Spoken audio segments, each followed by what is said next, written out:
I am Caroline Bedford. I'm the head of Digital Minds for DXC. I've been in the insurance industry for around 25 years, implementing technology for brokers and carriers. And now I am working with Digital Minds for DXC, which focuses on helping brokers and underwriters understand technology and also how to develop the influencing skills that they're going to need to be able to help modernize the market. So let me introduce my panel here today. First, we have Jamie Garrett. Jamie has had several years' experience as an energy underwriter in the London and the Dubai markets. He's teamed his first-hand knowledge of underwriting with his passion for technology and innovation, and as such is now the head of digital underwriting strategy for Talbot Underwriting. So welcome, Jamie. Next, we have John Taylor. Hello, John. John is the account general manager for DXC Technology. John's role is to work with brokers and underwriters in the insurance market, along with Lloyd's, the RUA, the LMA, and LIBA, to ensure a successful modernisation programme. Just a part-time job there then, John. We have the third panel member today is Mr. Paul Stanley. Paul is the CEO of 360 GlobalNet, which is a digital technology and transformation organisation focusing not just on the insurance industry, but other industries as well. We've had a lot of talk about startups and how to create a successful company today already. Paul is a serial entrepreneur. He has hands-on experience, having set up over his career 5 successful organisations, which have each gone on to improve financial service processes and to result in profitable organisations. So I'm sure Paul will have some great practical advice for us. And last but not least, my scariest moment, my scariest panel member. Hello, Boris. Boris is... Hi, Kate. Hi.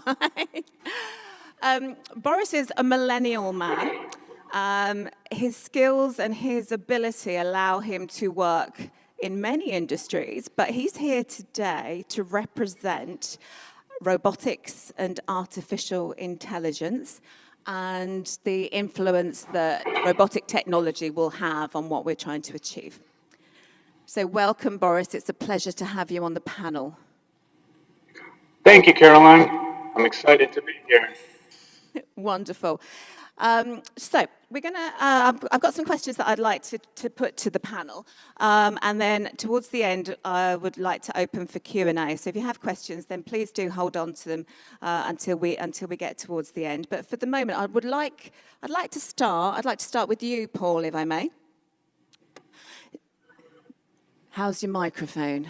Oh, that's better. That's Technology, huh? Well, it's my dream to be the only one on the panel with a working microphone. Yeah. So Paul, what I wanted to talk to you about was, in particular, the experience that you've had, the hands-on experience that you've had. Everybody's used to mobile and digital technology now, and it's part and parcel of our day-to-day lives. How have you found that has impacted on the personal lines insurance market? Well, good morning. Is it? Oh, good afternoon.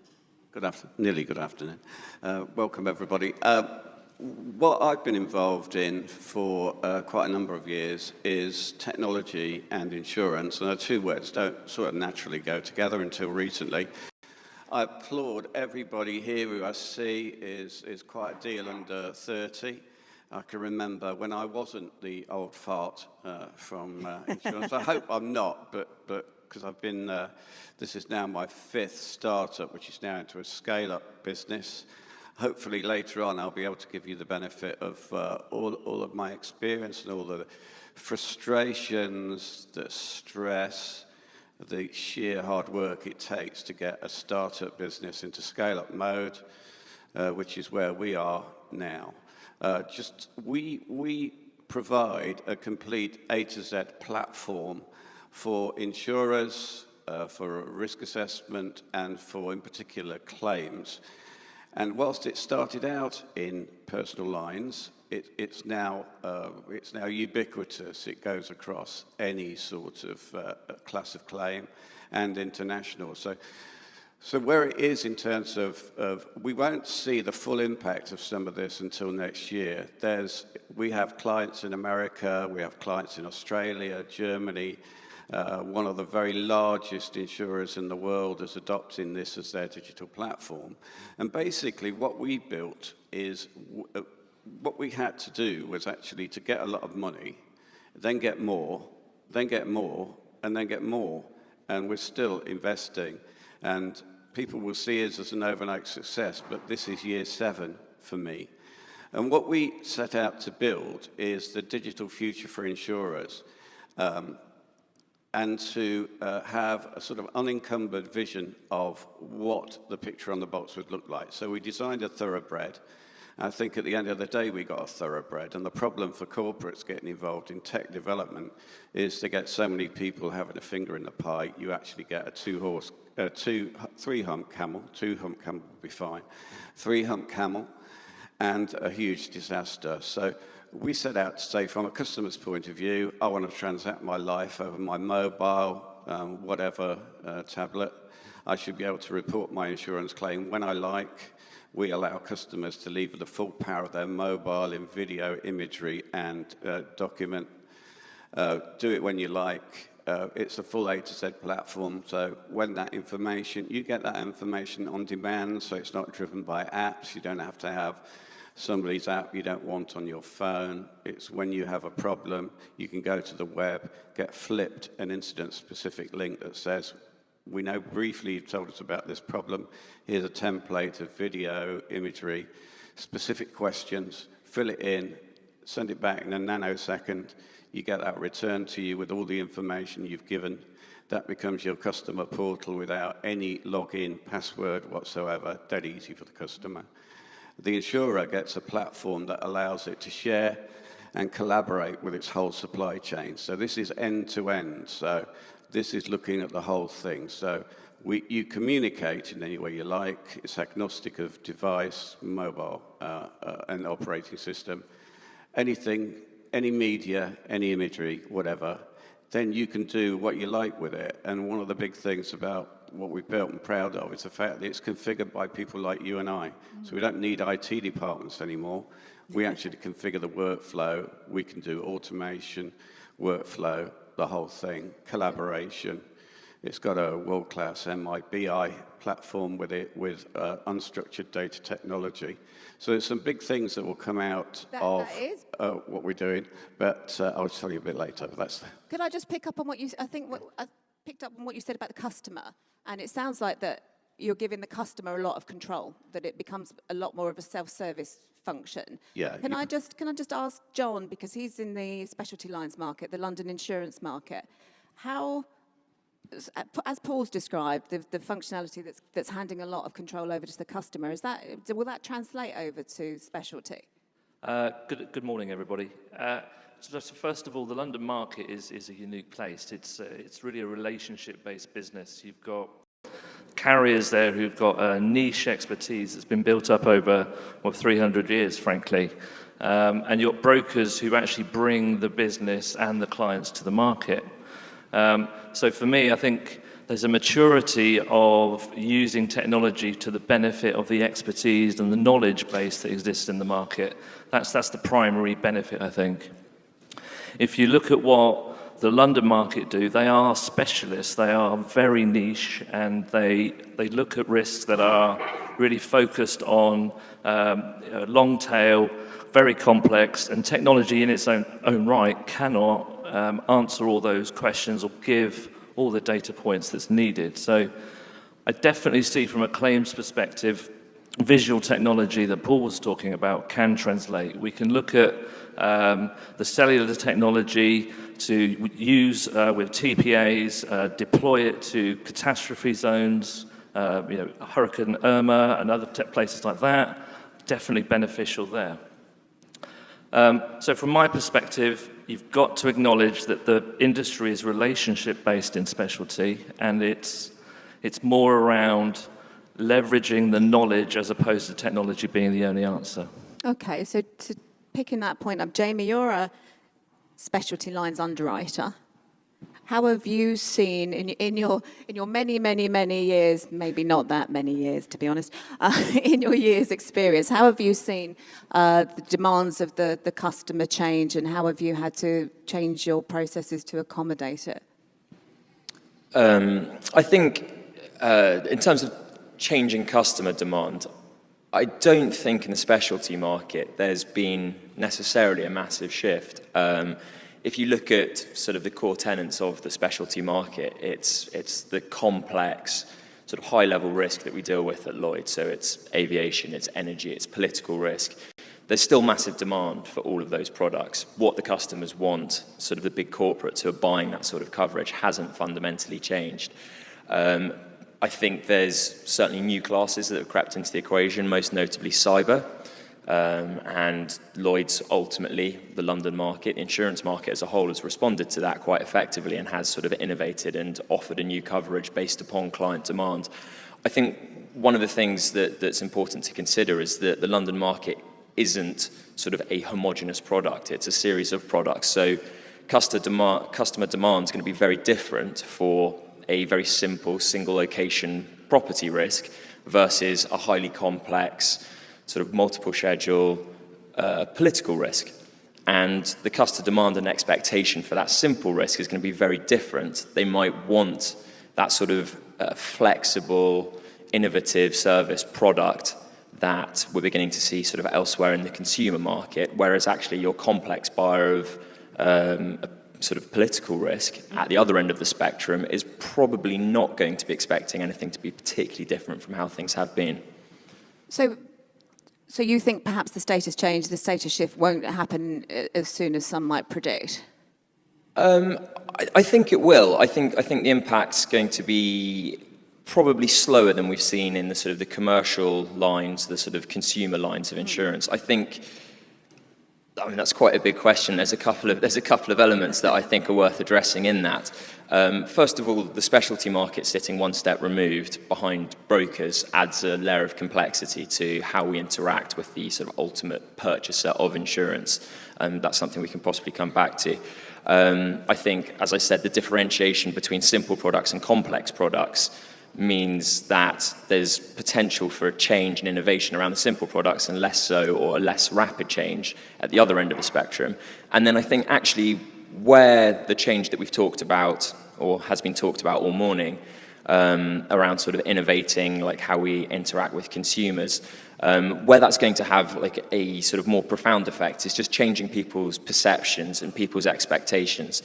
So where it becomes the norm for someone to purchase insurance through an app, through their phone, have a flexible, simple, cheap product, and that might be for their house, it might be for their car, it might be for their small business insurance, but that becomes their normal experience of purchasing insurance. Mm-hmm. When those people, and particularly looking at sort of the younger generation where that's going to be the norm for them, when those people are moving into business and they're becoming a risk manager, or they're going to be the CEO or CFO in a company, which will be in the near future, they will immediately question why that experience doesn't carry over into the specialty market. Why do they have to go through this very convoluted, opaque process to buy their insurance when the norm for them is something far, far removed from that? And I think that's where the innovation will begin to permeate into the specialty market. So picking up on that point, Paul, you've had that experience of giving control to the customer in the personal lines market, and then that cascading up, if you can cascade up, I'm not sure, to the general insurance market. What do you think's next? Well, I think that somebody said earlier, I think it was Dylan, or somebody was saying about when insurance first started in Lloyd's, started in a coffee shop, and it was people coming together. That whole thing about communication, sharing documents, needs to go digital, and it's a lot easier than you might imagine. So what the market, I think, has to do is you can adopt some digital technologies that are already built. So the ability to collect collect information digitally between broker and underwriter and any party involved. You have a single digital record of what that risk is. You can supplement it by seeing it, which is video, imagery, that sort of thing. You actually keep it in one digital record that's capable of being shared, workflowed, automated. So it's capturing information in a flexible but consistent way, which makes it possible then to analyze all of that data later. And so within that, analyzing data, technology to actually extract all unstructured data, basically turn all of that text, all of those documents you've got, intelligent and extract information. We've just been doing some work extracting information from line slips for insurers and for carriers in the London market, and actually telling them, the associated risks and things buried in their contracts that they didn't know they were doing, like dealing with arms, dealing with other areas of insurance they just didn't want to get into, but it's buried in their documentation. So you can tomorrow you could really have a platform that allows everybody to communicate, to collect information in a consistent way, and then analyze the lot. So I think that's where generally it will be. It won't be, that will be the same thing to do what's possible. And I think a lot of the technologies will actually seep up from the consumer area, not just insurance, but generally. Thanks, Paul. So conferences like this attract a lot of new businesses, a lot of startups, many of whom who have fantastic ideas, things that seem that they'll be the next big thing.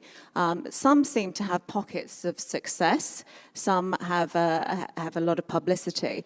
I've yet to see too many reach critical mass. What advice would you give them? Well, I salute everybody here who's actually trying to start a business, and you will know how difficult it is. So first of all, particularly in the insurance sector, because you're dealing with quite complex organisms in insurance, and I bet everybody here will actually be really frustrated by how long it takes. Secondly, you'll raise money and think that's enough. Well, believe me, it will never be enough. You can never have enough cash. One of the things and this is born out of a background of actually nearly going bust and having everything on the line. Make sure you've got options. Make sure that you're looking for cash all the while. Don't be forced into a situation where your business future is dictated by others. Certainly regard the insurance industry as slow. That's not necessarily a fault. They're complex organisms. There's a variety of people to deal with. And for startups with new ideas, really you need to get to the executive of the companies, but you can't get an audience there. So that is one of the real difficulties about what you're all doing. And unless you get, you might get a break, there are ways to do it. You might team up with consultants or other things, but that is a real issue. So it's challenging, and insurance is complex, it's regulated. And basically, when you actually pitch to an insurer, you've got to have better technology than they've got, and then they will put you through draconian levels of InfoSec. So the cost of operating your startup actually goes out of all proportion. Things you have to do, and it's just not necessarily, the industry isn't necessarily startup friendly. And you've got to figure out whether you actually try and do it all on your own or whether you partner sometime. It's a tough business, and as I say, I take my hat off. But one of the things I've always done is if you think you've got a good enough product, is you back it all the way down the line, but just make sure you've got enough cash, because you need to stick around far longer than you may think possible. So Paul, assuming the cash question here, assuming we could give John all the cash that he needed, and you were going to look at the London market and create a startup, what challenge would you try to solve first? So It won't hold you to it. there are a few. So DXC, we sit at the heart of the hub of the services of the London market today. We've got a heritage that dates back over 20 years via our acquisition of Exchanging. And we sit on legacy platforms that are older than that we've inherited from Lloyds and the LPC. And the way that we sort of run that market at the moment is open to question, and can we be more efficient and effective in our processing? And can we make the cost of doing business in London more effective? So I think for a startup, it's, if you look at the capabilities and the technology to move data, move processes, and kind of hit that panacea that we're all looking for around straight-through processing, can we achieve that? And I think the other element where startups can add significant value is around the innovation that the London market brings and the ability for it to come together as a force. So anything that will accrete or add data or understand the risk more in a complex environment, and having a data analytics capability is something I would advocate. And just to pick up on what Paul said earlier around, it's a tough market. DXC are in a privileged position in the market, and we have a responsibility there, not only on our services we provide, but also the policy admin and the broker platforms that we have within the London market are significant. And we're very keen to work with startups and insurtechs to partner with them to help them navigate through and learn from our experiences and maybe teach us some things too. We're very keen to partner and listen to what's out there too. Excellent, thank you. So Jamie, you've gone from being an underwriter to now taking your experiences there to help develop underwriting strategy. What changes are you focusing on first? Good question. I was actually having this conversation upstairs, and there's a sort of balance to be struck between, trying to set out what we as Talbot and Validus are doing while not trying to give away too many trade secrets. Not to try and repeat myself, but I think it sort of very much depends which products we're focusing on. So a good example of something at the simple end of the spectrum is our terrorism portfolio and some of the terrorism products that we offer. And I think a point to make around this is we're ultimately trying to play to our strengths. We appreciate our position as an incumbent insurer. We'd like to be incredibly innovative, dynamic, flexible, and everything like that. But we're not. We're an insurance company set up to do insurance. In terms of our strengths, it's looking across our portfolio and saying, where are our products that we're really good at underwriting, that are simple, straightforward, that we have good knowledge of? An immediate target for us in that sense is terrorism, and we've had a look at online distribution for terrorism. It's one of those simple products that actually you can sort of put a neat box around and say, here's some risk criteria. And if things fit within that risk criteria, we're happy to underwrite it. So we've targeted that, and we tried to put a bit of technology in place and developed a terrorism app. That's sort of one of our first forays into the innovative technology space, and so far that's been a real success. So we've been out marketing that in the US. We've got it sort of active and live, and we're sort of automatically writing terrorism business. And so that sort of combines two elements where we think online distribution is something that's quite important to us. We think it's somewhere the market will go generally, and we tried to play to our strength internally in terms of what we're good at underwriting. So you're thinking about things in a different way. Just succinctly, do you now that you're in a digital strategy role, are you finding that you need different skills to that you had as an underwriter? Yes. I think underwriting knowledge is very important, and it stood me in very good stead for the role that I'm now undertaking. Primarily understanding the complexity of the market, which is something that everyone's alluded to. You can have very good ideas, you can have a sort of clear sense of what you want to achieve, and the complexity of the market can slow you down quite quickly. In that. So I think having that underwriting experience, that market experience has been very valuable to me. Beyond that, I think it's the challenge is trying to focus on what you should be doing. That's something that I'm still trying to get to grips with. There's so many options and there's so much excitement around all the different types of technology that people are sort of looking at, all this innovation, and you could get sort of distracted by all these bright, shiny things. Yeah. And trying to zero in on one thing or a couple of things that you're going to make your priorities, that's certainly something that I've had to adapt to, whereas before it was quite defined what we wanted to underwrite. So not having enough time to do everything you want to. I could do with a lot more time, would be a skill I could develop. Boris, Caroline, could I break in here? I was just picking up on what Jamie said there, which I think boiled down to too many things, not enough time, being a human, having to sleep. What's your take on that? If you're representing robotics in the AI world, do you see you and your army being able to take over Jamie's role anytime in the future?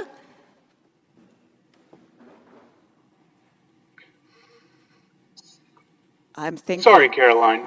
I just wanted to I think I got your question, but I wanted to pick up a little bit on the conversation that's been happening.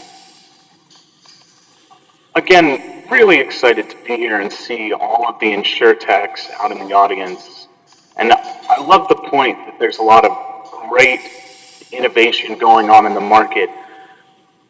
But as a robot, I often see that humans seem to be a lot better at stepping back and seeing the big picture. And I'd really love to see more of that interaction moving forward, because us robots can only do so much. And companies like DXC and 360 GlobalNet are doing a great job getting us robots to work in the market. But with the advantage of all the innovation in InsurTechs here today, I think we can push a little further. So push a little further. Are you saying Jamie should just work a little harder? I think the market has a huge advantage using technology moving forward. I think that there are ever increasing complex risks in the market that need to be insured. Take me, for instance. How do you insure the risk of Skynet? Just kidding. I'm just kidding. With those complex risks out there, the market needs to be able to quickly develop new value propositions. And I think a lot of the insurance technology in the room here today will be able to provide that in the future. Wonderful, Boris. Thank you. I'm sorry you didn't recognize the dress code today and you've come naked. Okay, so talking about technology, Boris is talking about the importance of collaborating with InsurTechs. And I think one of the other panels touched on the number of emerging technologies, some of which have emerged, such as AI, blockchain, robotics, etc. If you had to predict what one of those that would be have the most impact, thank you. If you had to predict which those you thought would have the most impact on the specialty lines market in the imminent future, what would it be, Jamie? In the imminent future, I think that sort of data and analytics has a really prevalent role to play. I think it's been addressed sort of a number of times this morning, but in terms of risk selection and the ability for specialty markets to develop new products and tailor those products to whatever the data dictates. I think looking a little further down the line, and this is sort of fairly broad brush, but I think blockchain, if it were to fulfill its potential, has the ability to transform the insurance market as a whole, the specialty market being a significant part of that. Okay, so one vote for blockchain plus analytics. John? Yeah, I'd second the blockchain or the distributed ledger. I think you've got some real-life examples now that have started to emerge, particularly in the consumer space. So we've just had AXA launch Fizzy, which I think gives you immediate compensation if you're late from Paris to New York, I think, where they're starting. So it's certainly got the potential to work in the specialty lines market because, as we know, it's relationship-based, and you can use smart contracts to give that security between a broker, the end insured, and then the specialty carrier. It's in its infancy. We all know the adoption of change in the London market probably goes at a slower pace than most.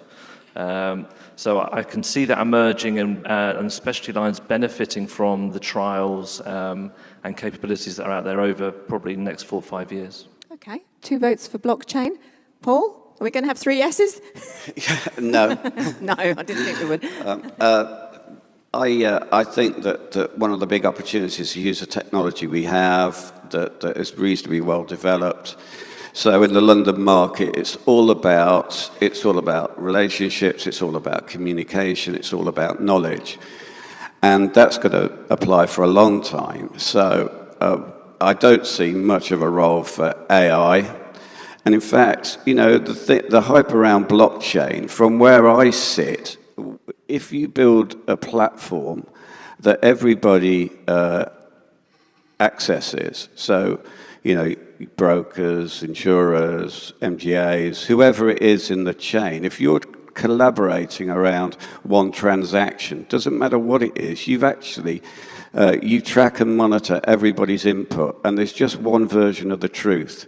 That in itself is a sort of a localized blockchain. There's just one version of the truth that's incontrovertible, and everybody adds their input to it digitally. Now, that would work fantastically in the London market. Also, as I come back to things like video, offline, online, just to give you one simple example before I go back, hand back. One of the first things we ever did was live stream complex property damage from site on the day that it occurred. The carrier said to us, look, we know we're spending too much money. Some of that is because the suppliers we've got, we can't manage. We can't see what they're doing. So they'll put down they've had 10 skips on this job. We know they've only had 2. They'll put in a drying regime for 6 months when you didn't need one at all. We're actually wasting a load of money. How do we combat that? So what we said was, look, it's got to be transparent. You've got to know what's going on. You've got to be controlling those people out on site. The way you do it, we think, is equip them with mobile video technology.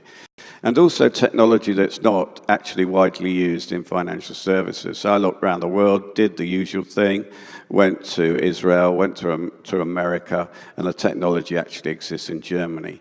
It's a box, and Boris is connected to one of those today, which actually gives you, it's like carrying around your own broadband made up of our networks. Because one thing you don't want to do is rock up at a client's premises or a customer's house, use their Wi-Fi, and then they accuse you of maliciously hacking into their system, then your business is dead.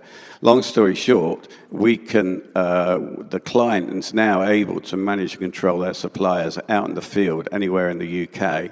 The uptime on getting the live video back is 98% with this technology. And what it meant for them, it's one of our bigger insurers, it meant for them a £25 million a year saving on managing their suppliers much better. And that's pretty cogent and persuasive testimony to how you can use existing technology, choosing the people who are actually really innovative and doing something different to actually drive massive improvement in your business. And that's only a little thing for us. The potential is massive. That's 25 million saving not to be sniffed at. We might have time for 1 or 2 questions from the floor, very quick ones. But Boris, I'd like just to ask for a final word from you on your prediction. What technology do you feel would make the biggest impact in the imminent future? Sorry, Caroline. I'm having just a little trouble understanding you. Would you mind repeating your question? What's your prediction for the biggest technological impact?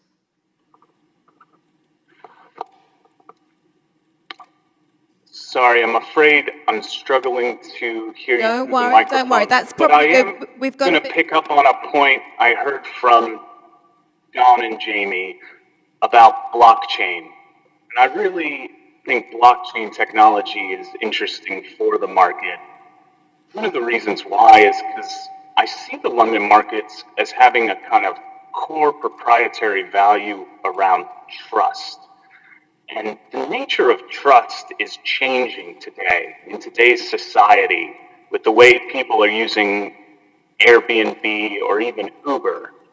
And I think blockchain has the ability to revolutionize the way trust in the market works, bringing that notion of trust into the 21st century by providing a new digital underpinning for the whole of the London market. Fantastic. Right. So I think that was 3 votes for blockchain and Paul, who was against. Right. Okay. We're almost out of type 5. Lovely. Does anybody in the audience have a question? Hello, gentleman in the front row.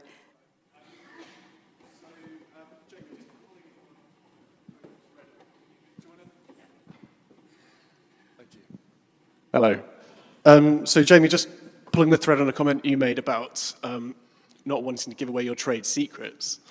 So looking at the title of this, digitalizing the insurance market, that suggests that we need consensus across, the subscription market. So do you feel like the need for maintaining or advancing competitive advantage is holding us back? Very good question. I think it's definitely a challenge that we face where ultimately the market needs to change and there has to be a degree of collaboration that exists within that. And there are certain sort of forums and groups aimed at trying to do exactly that, to revolutionize the market. I think the challenge exists around people trying to pursue their own sort of goals and trying to achieve that competitive advantage. I don't think that necessarily inhibits that collective change, though. I think the two things can exist in parallel. So ultimately, you can go after some sort of differentiation in terms of product or price or analytics, and at the same time try and pursue some sort of collective goal that would ultimately, so when I think of like collective goals, it was sort of what John was touching on, it's around how we use data in the market and how we try and put in place straight-through processing. I think the two can sort of be pursued in parallel, and indeed one might lead to the other. So actually, if you have a more sort of better functioning market that operates on data, there might be more potential for certain people to pursue a competitive advantage if they have better data systems, and sort of vice versa. So I think the two can exist at the same time. Thanks, Jamie. We just have time for one more. Does anybody have a question? Is that one over here? Gentleman in the black jacket. Hi. Just from a underwriting point of view, I mean, obviously with the rise of cyber and the systemic nature of it, I mean, do you think there's a possibility it could be the next asbestos for London market, in that potentially people are already writing it without even knowing they're writing it through BI type arrangements without knowing that they've excluded it or haven't excluded it? Sorry. So could it be the next disaster for the insurance, London insurance market? I caveat my answer with the fact that I'm not a cyber underwriter, and apologies to any mistakes, for any mistakes I make or any offence I cause to the cyber market. I think quite feasibly, yes. So just harking to an example that I can think of is we were challenged by Lloyds, or the market was challenged by Lloyds, to come up with figures for an RDS cyber scenario for upstream energy. And it was an enormously complex scenario where various mobile platforms were hacked and taken control of, and then were crashed into sort of static platforms. And it was this sort of huge doomsday scenario, as obviously the RDS scenario should be. I think everyone was just sat there trying to wrap their head around what the implications are for hacking, who might try and carry out an act like that, if it's even possible physically to hack that number of different systems. And then if you began to look at the RDS output, it would be potentially catastrophic. The numbers that we were looking at were vast. But until some sort of loss scenario occurs, I think you're right that people don't necessarily know what they're dealing with, particularly when it comes to sort of the physical damage aspect of sort of cyber losses. I think there's possibly a better appreciation of the sort of more conventional cyber. So when you look at the sort of various hacks that have taken place, most recently the Equifax, I think there's a better comprehension of what the loss scenario could look like. But I think it's like anything else. Any big event that occurs, ultimately, it will, I think the market hopefully will be in a position to respond to it. And you look at a 9/11 or a Katrina, exactly the same thing. It was sort of beyond the realm of possibility. People didn't necessarily know what they were writing. The event occurred, the market had a very tough time, but was able to respond and then put in place structures to write those classes going forward. And I think maybe we're in the same place with cyber at the moment. Thank you, Jamie. And that brings us to the end of our time here, which is a shame because I think we could carry on for much longer. So that just leaves me to say, in summary, I think it's fair to say that the key threads have been the market needs to collaborate, the market needs to trust, and to coin Paul's phrase, the market needs a shed load of money. So thank you, Jamie Garrett, John Taylor, Paul Stanley, and Boris. And thank you very much for your time.